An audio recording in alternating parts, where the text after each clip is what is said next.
সাল 1872। সমুদ্রের মাঝখানে একটি জাহাজ ভাসতে দেখা গেল। জাহাজটির নাম মেরি সেলেস্ট। সবকিছু স্বাভাবিক ছিল, কিন্তু জাহাজের কাছে যাওয়া মাত্রই দেখা গেল ভিতরে খাবার দাবার সবকিছু সাজানো ছিল, প্লেট গ্লাস, কিন্তু কোনো মানুষ ছিল না। বিশাল বড় বড় রুম, সবকিছুই খালি ছিল, মানুষ শূন্য। কেউ ছিল না, না ক্যাপ্টেন, না যাত্রী, না কোনো নাবিক। সকল জাহাজেই লাইফ বোট থাকে, কিন্তু সেই জাহাজে লাইফ বোটটাও ছিল না। যেন সবাই একসাথে কোথাও চলে গেছে, কিন্তু কেন, কি এমন হয়েছিল সেখানে? সমুদ্রে কোনো প্রকার কোনো প্রমাণ পাওয়া যায়নি।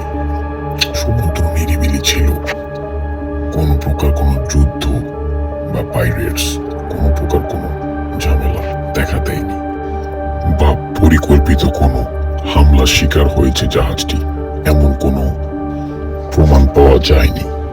জাহাজে কোনো লড়াইয়েরও চিহ্ন ছিল না, কোনো রক্তও ছিল না, শুধু ছিল অদ্ভুত নীরবতা, যেন কয়েক মিনিট আগেও সবাই ছিল, তারপর হঠাৎ মিলিয়ে গেছে।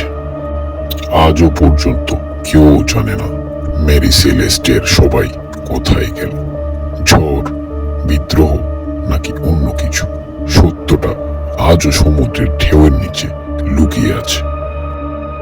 সবার একটাই কথা, যদি জাহাজে কেউ না থাকে, তাহলে সেটা চালাচ্ছিল কে?